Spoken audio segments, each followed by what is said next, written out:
Ja, mit Geschenken ist es so eine Sache, ne? Wie soll ich euch das erklären? Ich bekomme ganz oft Socken geschenkt, wahrscheinlich weil man nicht weiß, was man mir schenken soll. Und Socken finde ich ehrlicherweise ziemlich doof.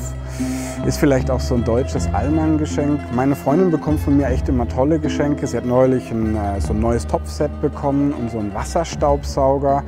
Fand sie komischerweise auch doof und vielleicht sind wir Deutschen im Geschenkemachen einfach nicht so gut. Die Italiener sind da wesentlich besser und ich sage immer, ehrlicherweise, ne, die besten Geschenke macht man sich auch selbst. Und jetzt wird Alfa Romeo dieses Jahr 110 Jahre alt und da haben die Italiener gedacht, beschenken wir uns einfach mal selbst mit der Alfa Romeo Giulia GTA und der Alfa Romeo Giulia GTA M.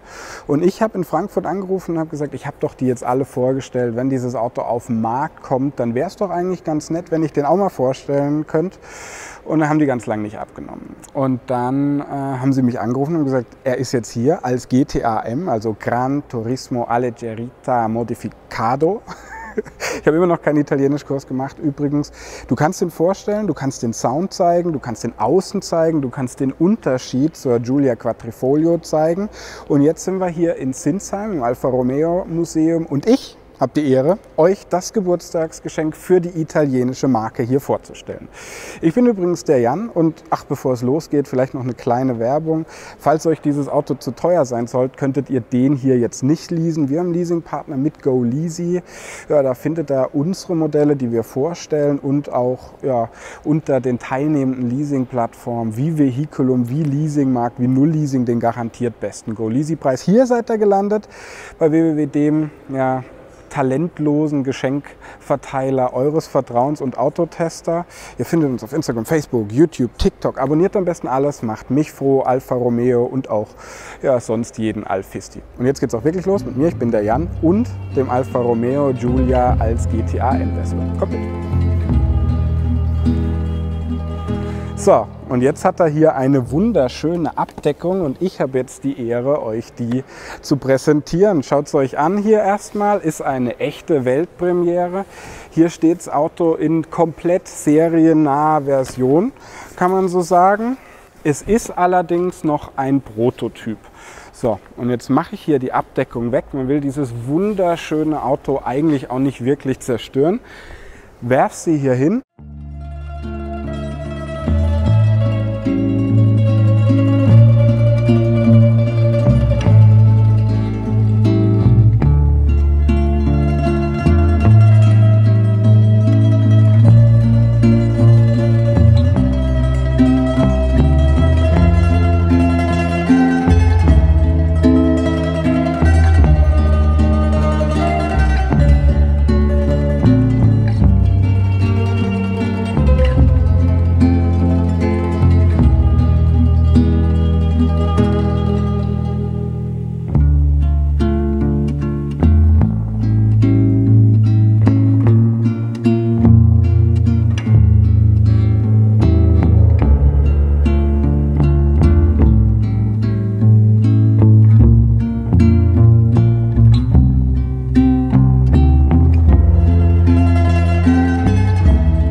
Und wir beschäftigen uns zusammen jetzt erstmal mit der Historie. 1965 ging es los mit der Alfa Romeo Giulia Sprint GTA. Die steht übrigens auch da hinten in weiß. Ja, und die war damals dann mit einer Karosserie in Leichtbau, hatte einen stärkeren Motor und dann 2000er Jahre gab es den 147, wie er da hinten steht. Übrigens so ein bisschen verbaut hier im Museum. Und den 156 als GTA-Version. GTA, was heißt das eigentlich? Gran Turismo Alleggerita und hier steht die Modificado-Variante, also die modifiziert ist. Nochmal, was hat es jetzt mit den Modellen auf sich? Wie gesagt, Alfa Romeo wird 110 Jahre alt. Wir haben Giulia und Stelvio Quadrifoglio. Das sind die Versionen dann mit V6 Biturbo, der in Zusammenarbeit mit Ferrari entstanden ist. Ja, und hier haben wir jetzt eben ein Sondermodell, was auf 500 Stück als GTA und GTA M limitiert ist. Und wenn ihr dieses Modell kaufen wollt, dann habt ihr einen Markenbotschafter von Alfa Romeo, der kommt dann zu euch, streichelt euch die Hand von der Bestellung bis zur Auslieferung. Das ist auch interessant, ihr müsst zweimal 25.000 € anzahlen und dann ja wahrscheinlich im August 2021 könnte der hier jetzt euch gehören, ne? Und eine große Sache ist natürlich, die Italiener sind sehr stolze Menschen. Und da war es so, Stelvio und Giulia hatten jeweils Nordschleifenrekorde. Der hier hat es natürlich für Serienlimousinen dort gehabt. Und ja, dann kam allerdings was dazwischen. Das war der Jaguar XE-SV, also Special Vehicle Project 8. Und der hat den Rekord hier um 10 Sekunden verbessert und hat jetzt da einen Rekord mit 7 Minuten 21, war also 10 Sekunden hier besser als der, was auf der Nordschleife dann tatsächlich eine ganze Menge ist. Und jetzt spricht man natürlich auch erstmal über die Wettbewerber, ne? Weil wir haben da den Mercedes AMG C63 natürlich als Wettbewerber, den gibt es auch als S-Version. Wir haben hier den M3, M4 zum Beispiel oder den Audi RS4, RS5. Dieses Modell hier gibt es weiter nur als Limousine, kann man sagen. Es gibt keine deutsche Kombi-Version, was ich italienisch korrekt finde. Und jetzt steht sie hier eben. Das Geburtstagsgeschenk, optisch mega geil. Und ich werde euch jetzt erstmal erzählen, was ist neu hier an diesem Modell. Es gibt 3 Farben, die ihr euch aussuchen könnt. Das ist GTA Rot, ja, das ist Trofeo Weiß und Montreal Grün.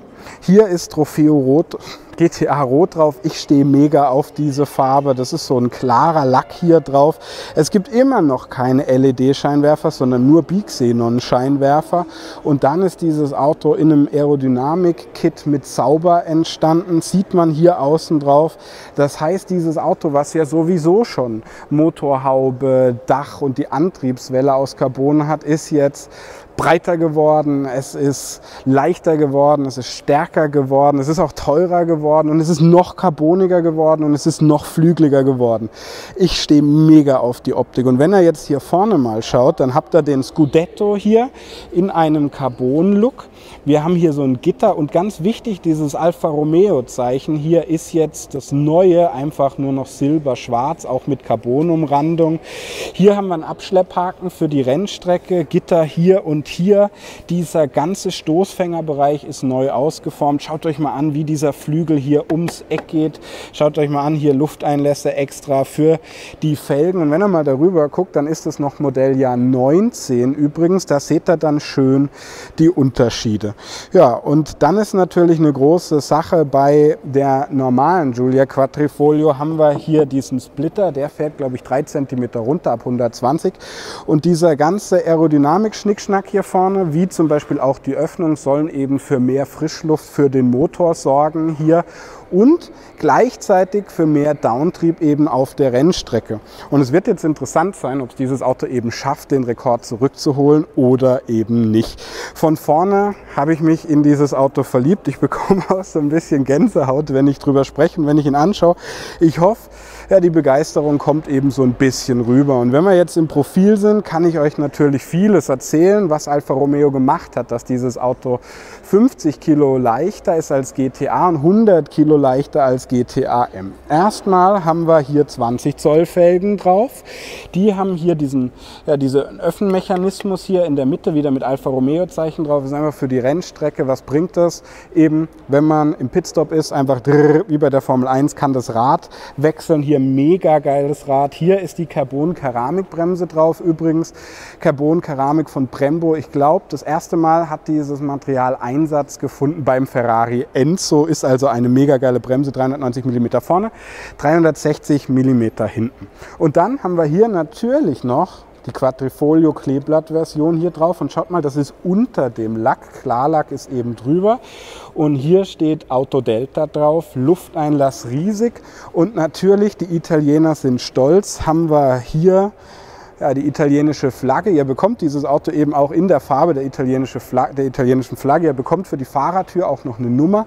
Und generell gibt es noch so eine spezielle ja, Rennlackierung. Und wenn er jetzt mal hier schaut, in diesem Schweller haben wir eine Verbreiterung in Carbon. Die Spiegel eben, Motorhaube ist aus Carbon, das Dach ist aus Carbon. Und hier haben wir so ein spezielles Polycarbonat ist das in den Fenstern drin. Wir haben hier hinten dieses Polycarbonat und die ganze Spur von dem Auto ist 5 cm, 50 mm breit. Das sieht man unter anderem eben hier an dieser Carbonverbreiterung im Rathaus. Und schaut mal hier ins Detail, hier dieser Schweller, wie er dann nach oben geformt ist. Was die Italiener halt wunderbar machen, ist Design, ist Optik. Und ja, was unterscheidet eigentlich GTA von GTA-M-Version? Die GTA-Version, die hat hinten noch eine Rückbank und hier haben wir die GTA-M-Version und die hat die Rückbank ausgebaut und hier eben so ein Überrollbügel drin, was interessant ist. Der kommt dann in der Farbe von der Außenlackierung, was mega geil ist. Da hinten findet dann der Feuerlöscher eben Platz. Da hinten kann man dann auch den Helm unterbringen. Was krass ist, wir haben Alcantara in der Tür. Wir können da hinten nicht sitzen. Die Scheiben sind fix verklebt, was krass ist hier. Ja, und wenn ich da hinten schon reinschaue, fällt mir auf, was ich vergessen habe. Wir haben die Sportschalensitze von Sabelt hier drin, was eben auch nochmal eine Gewichtsreduktion bringen soll. Die sind auch aus Carbon hier drin. Ja, und das ist dann halt ein richtiges Rennmodell, ne? Tanken kann man den auch, ganz normal, seht ihr hier.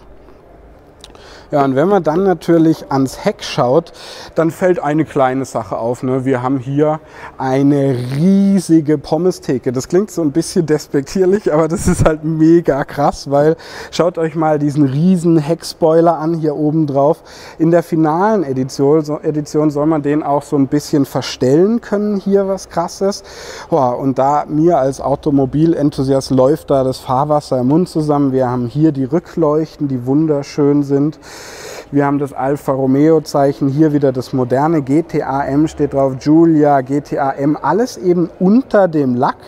Und wenn wir jetzt hier nach hinten schauen, dann fällt uns natürlich eine Sache auf und das ist der Heckdiffusor, der riesig ist. Das ist schon noch bei der normalen Giulia Quadrifoglio riesig. Hier ist er noch größer aus Carbon und hier lugen zwei Dinge raus. Das ist die sensationelle Akrapovic-Auspuffanlage in Titan, die Experten von euch werden sowieso schon erkannt haben und die soll dafür zuständig sein, dass dieses Auto unter anderem auch ein bisschen mehr Wumms hat. Im Fahrwerk hat es auch ein bisschen was getan. Dämpfer, Federn sind auch ein bisschen anders. Ihr bleibt jetzt vielleicht einfach mal da stehen und ich quatsch mal schnell mit den Alpha-Leuten und schau mal, ob ich dieses Auto anwerfen kann und wir schauen mal, was es im Sound zu bieten hat. Also ihr bleibt da, ich spring rein.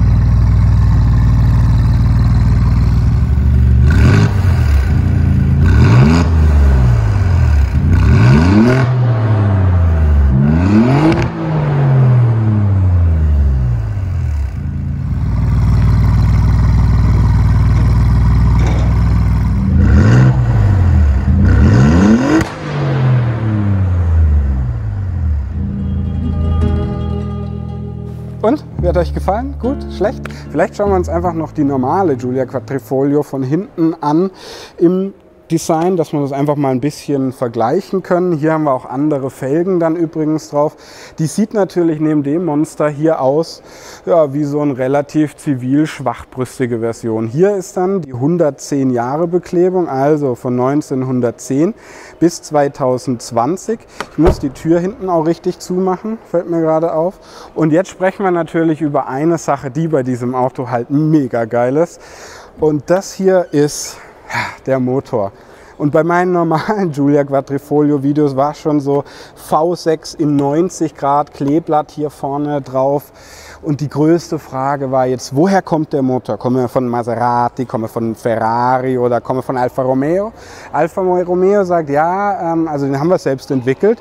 Vielleicht haben unter Umständen uns Ferrari-Ingenieure ein ganz kleines bisschen geholfen. Und jetzt ist es natürlich hier so, es wäre ja keine Sonderedition, wenn die gleich viel Leistung hat. Also das Auto wiegt 100 Kilo weniger und wir haben 30 PS mehr. Das heißt, von 510 haben wir die Leistung auf 540 PS gesteigert. Ja, und das sorgt natürlich dafür, dass man mit den 600 Newtonmeter Drehmoment, ich weiß nicht ganz genau, ob sich das Drehmoment gesteigert hat, eben in 3,6 und nicht mehr nur in 3,9 Sekunden auf 100 beschleunigen, also 0,3 Sekunden schneller. Ja, die normale Giulia Quadrifoglio wird 307 km/h schnell, während die hier jetzt weiß ich nicht, wie schnell wird. Das ist eine große Sache, weil wir haben natürlich einen höheren Anpressdruck und da ist die Frage, wird die Endgeschwindigkeit gleich bleiben oder sinken und kann man dann damit eben den Rekord zurückholen? Ich weiß es nicht ganz genau. Ich kann euch aber eine interessante Sache sagen. Dieses Auto hier muss pro PS lediglich 2,82 Kilo drücken und das ist besser als ein M4 GTS zum Beispiel, ja, weil ein M4 GTS einfach knapp 3 Kilo pro PS hat und deshalb denke ich, dass das hier eine echte Waffe sein wird. Ich freue mich, wenn ich es vielleicht irgendwann mal fahren darf. Aber was wir jetzt natürlich mal machen, ist uns anschauen. Motorhaube tatsächlich aus Carbon. Wir springen mal rein und schauen, ja, was der innen so zu bieten hat. Kommt mit. Ja, jetzt sind wir hier im Innenraum endlich. Schaut mal mein Honigkuchenpferdegrinsen an. Hier bin ich. Wir müssen den Motor anmachen, nicht weil wir die Umwelt verschmutzen wollen, sondern einfach, weil die Batterie sonst leer geht.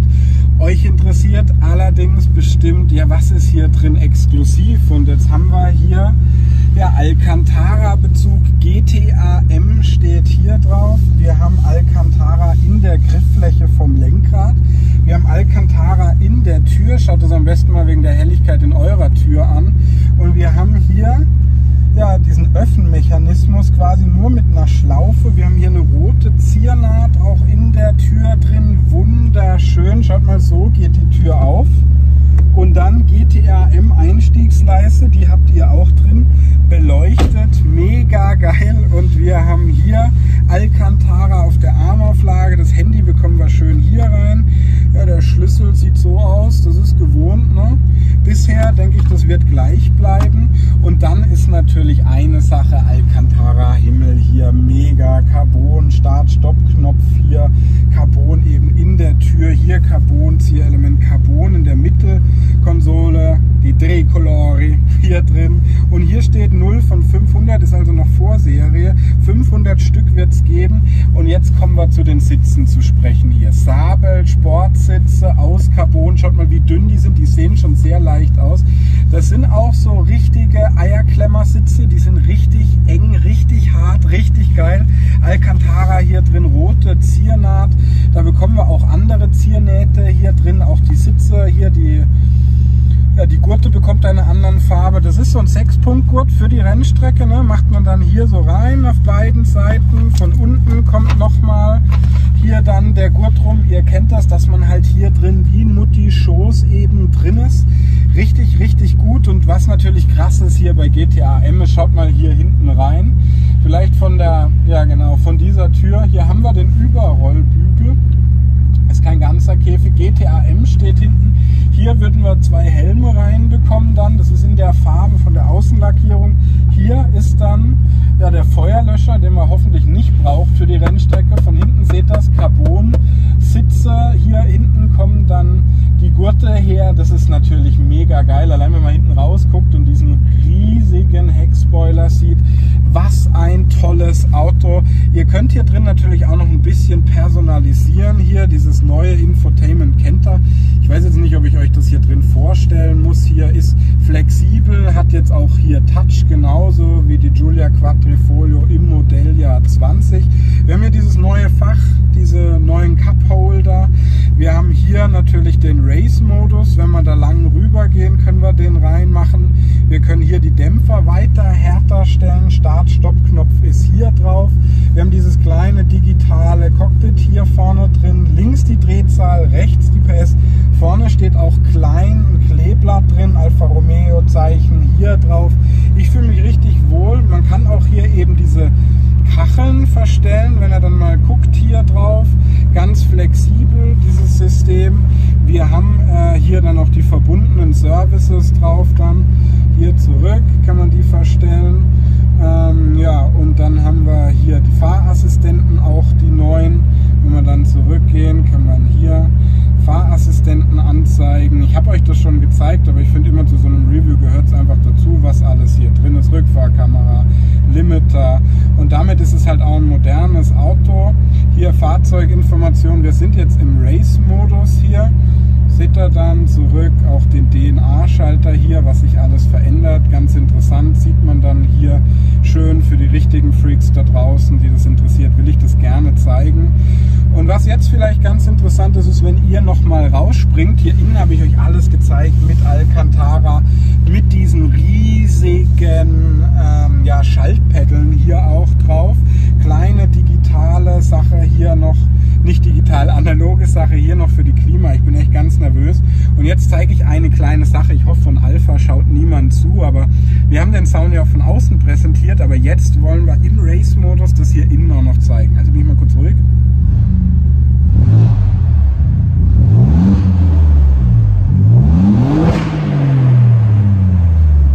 Ja, jetzt gucken sie alle schon ein bisschen böse, aber dieser Sound ist natürlich abartig, wirklich abartig. Genau wie dieses Auto. Ihr seht schon, ich muss aufhören zu schwärmen, weil ich muss ja wie ein Schiedsrichter ein bisschen unabhängig sein. Was ich jetzt mache, ist rausspringen und euch ein Fazit sagen. Kommt mit. Ja, ich habe ja bald Geburtstag. Am 3. August wäre es übrigens soweit. Und wenn ihr jetzt überlegt, mir Socken zuzuschicken oder irgendwie so ein Kochtopfset oder ein Wasserstaubsauger, was auch immer das ist, lasst es. Weil ich habe eigentlich nur einen Wunsch. Nur das Beste ist für mich übrigens gut genug. Hier steht da, die Alfa Romeo Giulia GT AM. Genauso wie sie da ist, genau in dieser Farbe will ich haben. Wirklich. Ja, und die Giulia Quattrifoglio und vielleicht auch der Stelvio Quattrifoglio, die haben ein Problem. Irgendwie ist es für ganz viele ein sehr begehrenswertes Auto, aber am Schluss ist es so, dass es kaum einer kauft. Und kleine Werbung in eigener Sache, ihr findet zu Stelvio Quattrifoglio, Giulia Quattrifoglio und den Nicht-Quattrifoglio-Varianten sehr viele Videos bei uns. Schaut da gern mal vorbei. Ja, und dann ist natürlich jetzt hier eine große Frage, was kostet denn dieses Auto? Und ja, die normale Giulia Quattrifoglio, wie sie hier im Modelljahr 2019 steht, es gibt ja auch das Modelljahr 2020, findet ihr beides bei uns im Video, die beginnt bei 79.000 €, was viele Automobilenthusiasten durchaus als Schnäppchen bezeichnen. Und jetzt wissen wir ja, dieses Modell hier ist mit GTA und GTA M auf 500 Stück limitiert und die große Frage dabei ist natürlich Preis. Ja, da sagt Alfa Romeo, ja, beginne bei 178.000 € und dann hat man so gesagt, so, das ist aber echt eine Menge, ne? Das sind ja 99.000 € mehr, da beginnt er, da kommen dann wahrscheinlich noch ein paar Extras dazu. Aber so viel Bellissima, so viel Emotion und so viel unglaublich kranker Sportwagen hat natürlich seinen Preis. Verkauft sind übrigens noch nicht alle, das heißt, wenn ihr zuschlagen wollt, könnt ihr. Alfa Romeo sagt, hey, von der Bestellung bis zur Auslieferung streichelt euch ein Markenbotschafter das Händchen bei diesem guten Auto, dass ihr hier auch auf gar keinen Fall weglauft. Und zusätzlich bekommt er noch von der Alpha Driving Academy ein Fahrradtraining und zusätzlich bekommt er auch noch ja, von Bell, glaube ich, ein Overall, Handschuhe, Schuhe mit, glaube ich, einer Bestickung, einer eigenen, und da lässt man sich dann wirklich was einfallen. Wenn ihr euch dieses Auto nicht leisten könnt, dann könnt ihr den hier jetzt ganz bestimmt nicht leasen. Ihr könnt hier oben drauf vielleicht Pommes essen und ihr könnt wahrscheinlich wunderbar mit diesem 100 Kilo leichteren Geschoss hier auf die Nordschleife, vielleicht zeige ich euch einfach noch mal schnell hinten rein. Ach, er geht nicht auf, er ist abgeschlossen. Aber wir haben Leasingpartner an der Hand mit Go Leasing. Das ist eine Leasing-Vergleichsplattform oder Suchmaschine. Die vergleicht bei euch bei eurem Traumwagen den garantiert besten Preis unter Vehiculum Leasingmarkt 0 Leasing. Unter GoLeasy/Autotester findet ihr dann dieses Modell jetzt wahrscheinlich nicht. Ist so exklusiv, aber sonst alles andere, was wir vorgestellt haben, versprochen. Hier seid ihr gelandet bei www.autotester.de, eurem schockverliebten Autotester des Vertrauens, der sich jetzt auch nie mehr überlegen muss, was er sich zum Geburtstag wünscht. Instagram, Facebook, YouTube, TikTok, abonniert das. Ich bedanke mich bei euch fürs Zusehen. Bin der Jan. Bis bald in einem anderen Zirkus.